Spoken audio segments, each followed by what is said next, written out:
hoje nós vamos responder algumas perguntinhas sobre o militarismo. Eu pedi pra vocês me enviarem tanto lá no Instagram quanto aqui também no meu canal do YouTube, e vocês enviaram pelos dois locais. Nós selecionamos algumas perguntas pra responder neste vídeo, e como eu não quis responder sozinho, o Gustavo tava aqui em casa, ele vai me ajudar a responder essas perguntas, que serão respondidas de uma forma diferente. Nós vamos fazer como se fosse uma brincadeira pra responder elas. Então nós vamos falar um pouquinho sobre o militarismo, tanto no momento da formação quanto no momento do pós-formação. Então nós responderemos algumas perguntas relacionadas à EA e algumas perguntas relacionadas também ao nosso trabalho e nossa vida pós-formação, tá?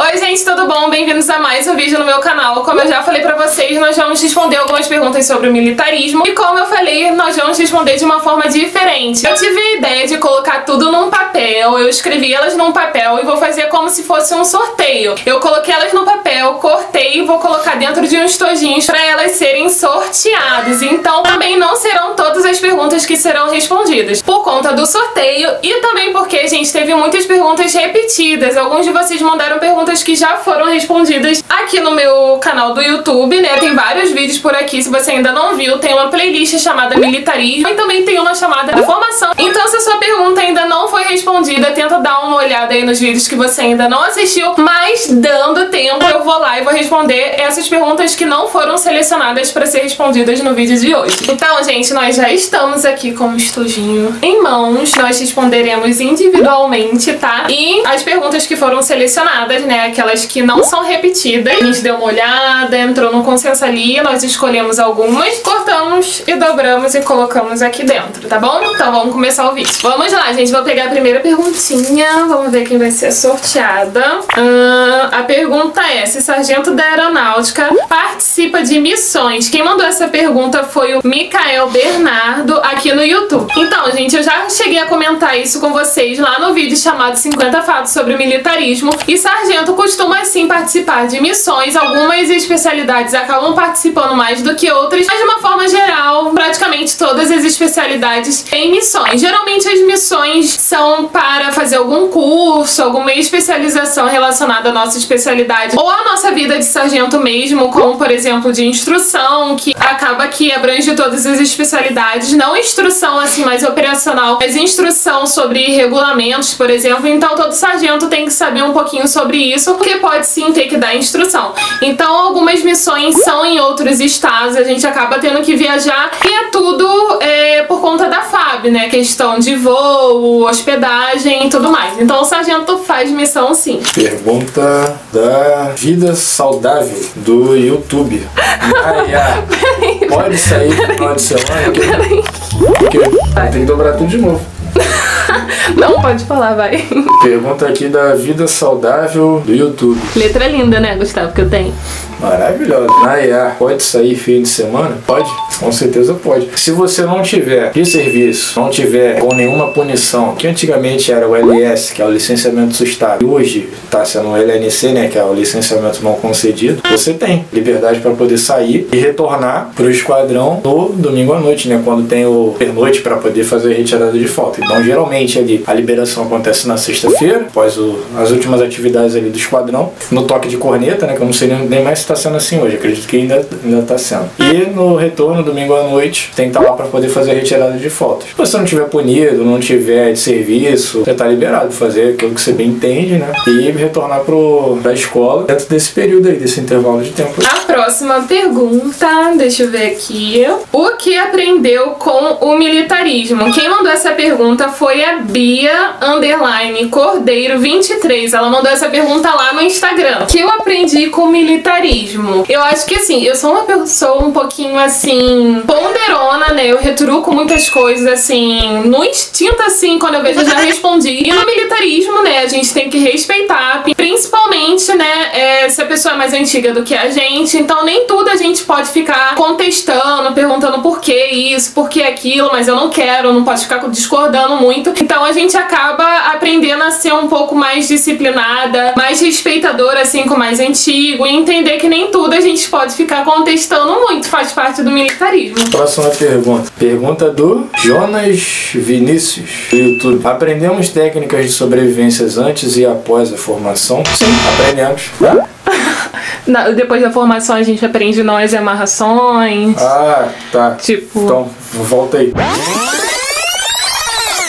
Pergunta do Jonas Vinícius no YouTube. Aprendemos técnicas de sobrevivência antes e após a formação? Bom, durante o processo de formação nós aprendemos sim. Durante o período de acampamento nós recebemos instruções específicas, né, para que a gente possa sobreviver, né, em casos de extrema necessidade, assim, em casos de catástrofe, a gente fique perdido, fique no meio do mato. Então a gente recebe instruções assim, instruções básicas, né, do acampamento, de como sobreviver, de como encontrar comida, de fazer nós e amarrações. A gente recebe também instruções de ofidismo, né, onde a gente aprende sobre os animais peçonhentos, cobras, enfim. E durante esse processo aí, no período do acampamento, período curto, né, mas a gente tem sim. E após a formação, talvez para aquelas especialidades específicas, né, as especialidades de SGS, né, que tem um envolvimento maior com essa parte, acredito que sim. Isso daqui é grande, gente. Chega a estar dobrada no meio.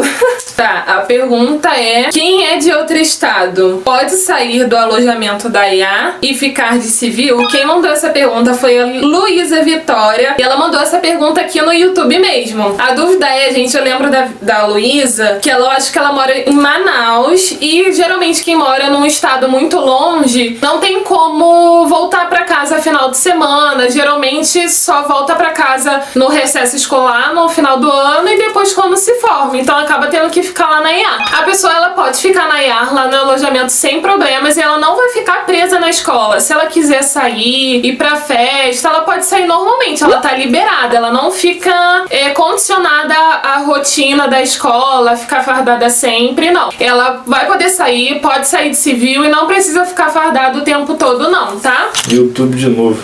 Nossa, o que tá escrito aqui? Não. Solene Oliveira do YouTube. Desculpa, mas não consegui entender a letra dela. Solene Oliveira do YouTube. Precisa saber nadar? Enfim, com relação a especialista, né? Que foi o concurso que a gente prestou aí.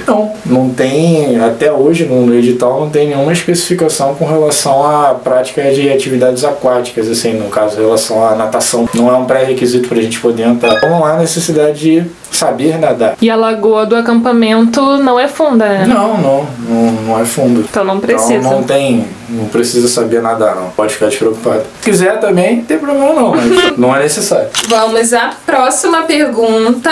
Qual foi a parte mais divertida da formação? Quem mandou essa pergunta foi a Bibi Pereira, e ela também mandou aqui no YouTube, gente.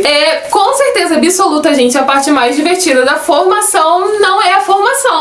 É os momentos que a gente tem livre, os momentos que a gente pode se divertir fora da escola. Então, essa relação que a gente tem com os outros, né, com os outros alunos, quem tá ali na formação junto com a gente, é muito boa. Eu já falei pra vocês que a parte mais divertida lá é isso, que a gente tem contato com pessoas com os mesmos pensamentos que a gente, com a mesma idade, com os mesmos interesses. Então é muito legal, a gente tem esse relacionamento como se fosse irmãos mesmo. E eu achei com certeza essa parte mais divertida, os momentos de festa e de diversão que a gente tinha lá na escola. Rebeca Ramos do YouTube. Depois de formado, pode morar no quartel? Morar no quartel? Acredito que não. O que nós temos hoje no quartel a gente chama de hotel de trânsito. O próprio nome diz trânsito. Você não vai ficar nele para sempre. É um hotel, né, para você ficar de passagem. Ali geralmente muita gente utiliza esse hotel de trânsito, por exemplo, quando está em missão. Foi até respondido pela Tamires, né? Se o militar vai realizar uma missão de apoio em alguma outra unidade, às vezes, né, se ele quiser, ele pode ficar no hotel de trânsito da unidade naquele determinado período. Ele não vai morar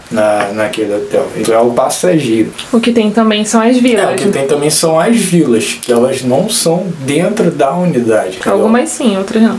Algumas sim, outras não. Eu não conheço todas as unidades, então não tem como afirmar. Então provavelmente deve ter vila dentro da unidade. Do quartel.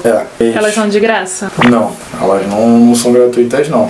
É descontado um valor do militar para que ele permaneça na vila, né? Por ele ter direito, é um valor substancialmente pequeno em relação ao que se paga de aluguel hoje aí fora, né? Mas morar dentro do quartel, assim, vou morar dentro do quartel, quero morar dentro do quartel, não é assim que funciona. E a minha última pergunta, gente, deixa eu ver de quem é. A pergunta foi: qual foi o dia mais desafiador pra mim? Quem mandou essa pergunta foi a Júlia XN Drade, lá no Instagram. Gente, o dia mais desafiador pra mim foi o acampamento. O acampamento pra mim foi o momento mais difícil, que eu realmente fiquei muito cansada, não consegui comer direito, não consegui dormir, né, por conta das atividades que tem durante o dia e durante a noite. Então eu fiquei muito cansada mesmo, com muito sono, a ponto de ter alucinações, e com certeza esse foi o momento mais difícil pra mim lá na escola. Próxima e última pergunta. Pergunta do @J_Mota do Instagram. Sargento tem tempo para viajar?